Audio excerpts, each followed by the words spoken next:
आप सभी को सादर नमस्ते। इति ओम। मैं नितिन योगाचार्य यहाँ आपको एक भस्त्रिका प्राणायाम के बारे में बताने आया हूँ इस वीडियो में।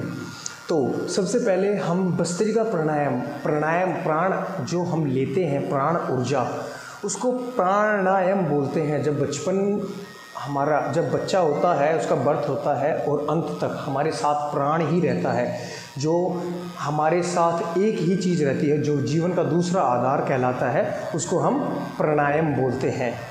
और ये प्राणायाम हमारे शरीर के अंदर एक ऊर्जा उत्पन्न कर देता है। अब हम भस्त्रिका प्राणायाम के बारे में जानेंगे कि इसके क्या लाभ है और कैसे कैसे इसको हमें करना चाहिए और किस प्रकार से हम इसका पूर्ण रूप से फ़ायदा ले सकते हैं।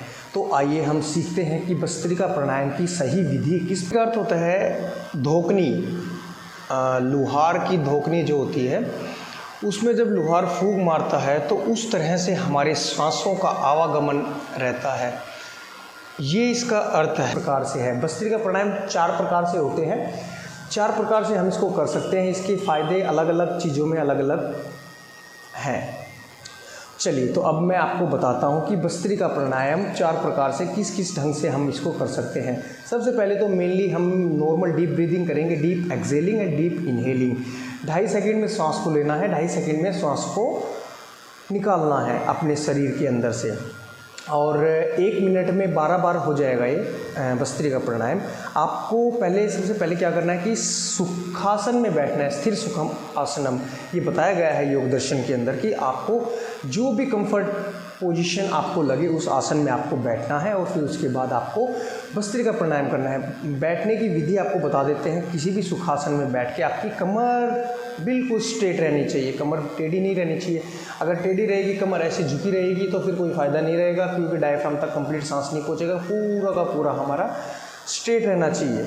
इससे हम इतनी ज़्यादा एनर्जी ले सकते हैं इस प्राणायाम से। हमारी प्राण ऊर्जा जो कि 500 cc ऑक्सीजन नॉर्मल जैसे हम सांस लेते हैं, प्राण लेते हैं पूरे दिन में, तो 500 cc ऑक्सीजन हमारी बॉडी के अंदर जाता है। और अगर हम तेज़ी से भस्त्रिका प्राणायाम करते हैं या भस्त्रिका प्राणायाम करते भी हैं 5 मिनट एक दिन के अंदर, तो हमारे अंदर 2000 से लेके 2500 cc ऑक्सीजन हमारी बॉडी के अंदर प्रवेश कर जाती है, और जो हमारे ब्लड से रिलेटेड सारी की सारी जितनी भी प्रॉब्लम्स होती हैं वो सारी की सारी दूर हो जाती हैं इससे।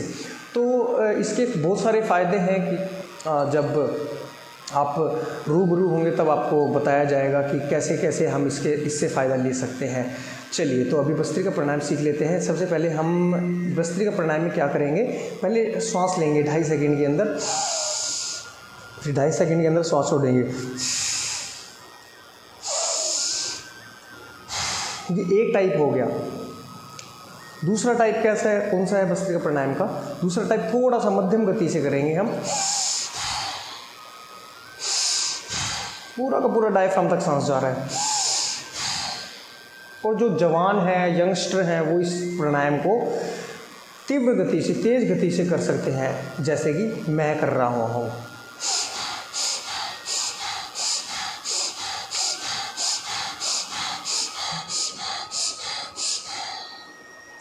ये तीव्र गति होगी। लास्ट प्राणायाम है चौथा, जो कि इसी की पार्ट है। 4 टाइप्स के होते हैं भस्त्रिका प्राणायाम। उसमें क्या करते हैं, हम अपने हाथों का सहारा ले लेते हैं, हाथ ऊपर करके नीचे एक्सेल कर देते हैं, सांस भर के।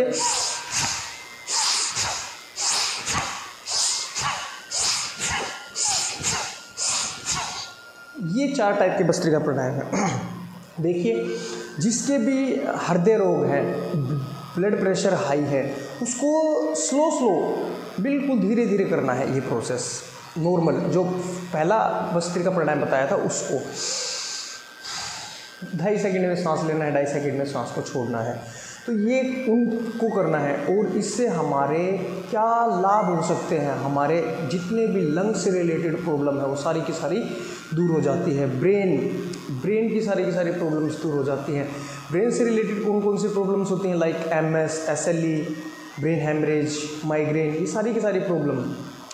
और लंग्स से जिसके अस्थमेटिक प्रॉब्लम है और जो अच्छे से सांस नहीं ले सकते, वो भी इस प्राणायाम को कर सकते हैं।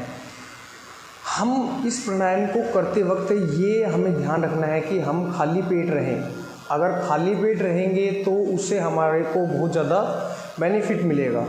अगर आप इस प्राणायाम को अच्छे ढंग से कर रहे हैं तो आप इससे पूर्ण रूप से फ़ायदा ले सकते हैं।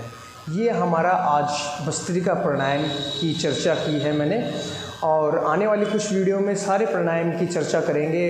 दिन प्रतिदिन आपको हर चीज़ बताते जाएंगे।